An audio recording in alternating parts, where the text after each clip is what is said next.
Over the past couple weeks, we've had some developments on two energy projects here in British Columbia.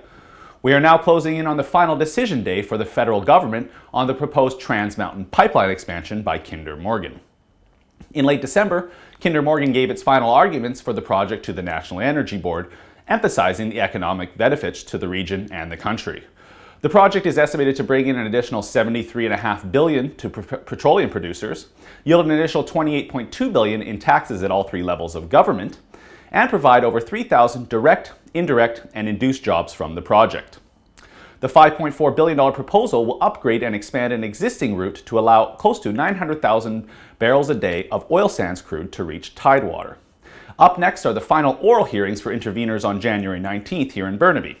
I'll be attending those hearings in the press gallery, but interestingly, there is a protest planned by all the likely subjects for that event, and I'll be sure to check it out and see how wacky it gets.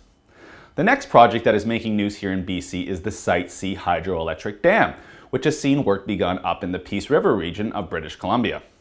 Well, as expected, some environmental groups tried to block the work beginning, and so 3 people were arrested there this week. But according to Energy Minister Bill Bennett, work will now continue. But you know what never ceases to amaze me? How vehemently environmental groups oppose the low-carbon, clean energy produced from hydroelectric dams. But let's remember that many of these groups are paid to protest foreign projects with money from groups like the Tides Foundation, and Site C is no different. However, with the remote location of this project, I highly doubt we will see protests of any magnitude, but I could be wrong. A quick political note now from BC, as the government called 2 by-elections this week. One for the NDP stronghold of Vancouver-Mount Pleasant, and another in what could be a close race in the riding of Coquitlam-Burke Mountain. Both seats became available after MLA stepped down to run in October's federal election. Now, so far, the only news of note to come from this announcement is from the BC Liberal candidate in Coquitlam-Burke Mountain, Joan Isaacs.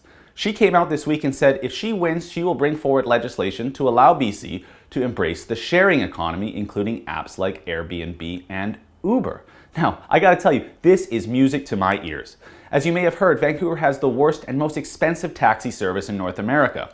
And currently they lobby and donate enough money to all the political bodies they need to keep Uber from operating here. So, as silly as it is that a current governing party needs to use a candidate in a by-election to bring forward laws to modernize our province is pretty wacky. But guess what? BC politics, well, they're known for being just that wacky. For TheRebel.Media, I'm Christopher Wilson.